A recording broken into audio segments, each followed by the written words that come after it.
வணக்கம் மக்களே, இது ஆச்சரியங்களின் அணிவகுப்பு 12 டக்கர்.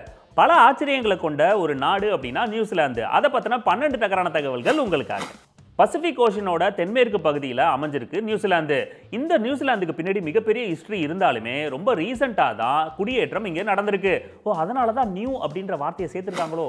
கிபி 1250லேருந்து 1300கள் வரைக்கும் பார்த்தீங்கன்னா பொலினீசியர்கள் நியூசிலாந்தில் குடியேறி வாழ்ந்துட்டு வந்திருக்காங்க. மாவோரி கலாச்சாரத்தை பின்பற்றி தான் இவங்க வாழ்ந்திருக்காங்க. இதனால பார்த்தீங்கன்னா முழுக்க முழுக்க இயற்கையை நம்பி தான் அவங்க ரொம்ப சந்தோஷமா அங்கே வாழ்ந்திருக்காங்க. நம்ம ஆளுங்க தான் யாரும் சந்தோஷமா இருந்தால் விட மாட்டாங்களே. 1642ல் பூர்வ குடிகள் மட்டுமே வாழ்ந்துகிட்டு இருந்த இந்த பகுதியில் ஐரோப்பால இருந்தும் பல பகுதிகளில் இருந்தும் மக்கள் வந்து இங்கே குடியேற ஆரம்பிச்சாங்க. அது மட்டும் இல்லாமல் பல மக்களை பல பகுதிகளிலிருந்து குடியேற்றத்துக்கான முயற்சிகளும் அப்போ நடந்துகிட்டு இருந்தது. 1642ல் எபெல் டாஸ்மான் அப்படின்ற ஐரோப்பிய பயணி வந்து இங்கே காலடி எடுத்து வச்சாரு. அங்கே மாவோரி மக்கள் ரொம்ப நிம்மதியாக வாழ்ந்துகிட்டு இருந்தாங்க. அந்த பீரியடில் பார்த்தீங்கன்னா எபெல் டாஸ்மான் அவங்க டீமுக்கும் மாவோரி மக்களுக்கும் சண்டையாகி டாஸ்மான் கூட இருந்த எல்லாருமே கொல்லப்பட்டாங்க. அதுக்கப்புறம் மாவோரி மக்கள் கொஞ்ச காலம் நிம்மதியாக வாழ்ந்தாங்க. 1769ல் எகெயின் ஐரோப்பியர்கள் இந்த பிளேஸில் காலடி எடுத்து வச்சாங்க. ஆனால் இந்த டைம் மாவோரி இன மக்களோட இவங்க ட்ரேடிங் பண்ண ஆரம்பித்தாங்க. அதாவது வெப்பன்ஸ், அப்புறம் உருளைக்கிழங்கு இது எல்லாத்தையும் கொடுத்து தண்ணியை வாங்கினாங்க.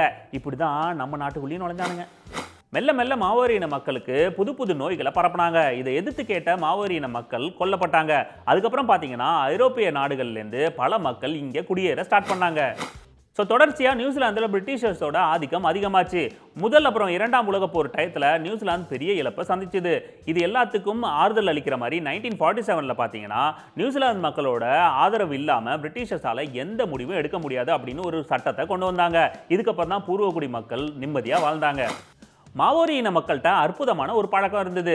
உடு அப்படின்னு சொல்லப்படுற பொருளாதார பரிமாற்றம் தான் அந்த பழக்கம். இதுக்காக 3 விஷயத்தை அவங்க ஃபாலோ பண்ணாங்க. முதலாவதா, அந்த ஒரு பொருளை கொடுக்குற ஒருத்தர் மனப்பூர்வமாக அதை கொடுக்கணும், பதிலுக்கு எதையுமே எதிர்பார்க்கக்கூடாது. ரெண்டாவது வந்து அந்த பொருளை வாங்குற நபர் வந்து திரும்பி அவங்களுக்கு செய்யணும், அதுவும் சிறப்பாக செய்யணும். அதை தாண்டி மூணாவது பார்த்தீங்கன்னா இந்த மாதிரி பரிமாற்றம் தொடர்ந்து நடந்துக்கிட்டே இருக்கணும். சூப்பராக இருக்கே. மக்கள் மகிழ்ச்சியாக வாழ தகுதியான நாடு அப்படின்னு ஒரு லிஸ்ட் எடுத்தோம்னா டாப் 10ல் நியூசிலாந்தும் இருக்கு.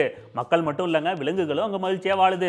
உதாரணத்துக்கு செம்மறியாடுகள், அதாவது 50 லட்சம் மக்கள் தொகை இருக்கிற அந்த நாட்டில் 3 கோடி செம்மறியாடுகள் வாழ்ந்துகிட்டு இருக்கு. ஜாலி, டெய்லி மட்டன் சாப்பிடலாம். ஆடுகள் மட்டும் இல்லாமல் நியூசிலாந்தில் பென்குயின்களும் அதிக அளவில் வாழுதுங்க. அது மட்டும் இல்லாமல் உலக அளவில் மிகப்பெரிய பூச்சி அப்படின்னு கருதப்படுற ஜெயின்ட் விட்டா அப்படின்ற பூச்சி நியூசிலாந்தில் தான் வாழுதுங்க.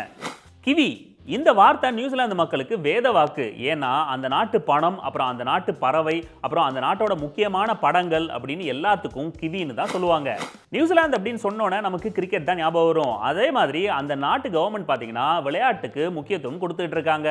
அதே மாதிரி கிரிக்கெட்டில் அந்த நாடு ரொம்பவே சாதனை படைச்சிக்கிட்டு இருக்கு. இருந்தாலுமே அந்த நாட்டோட தேசிய விளையாட்டு ரக்பி. ஓகே மக்களே, மீண்டும் சந்திப்போம். இது ஆச்சரியங்களின் அணிவகுப்பு 12 டக்கர் வித் மீ உங்கள் துரை ராஜேசிலன்.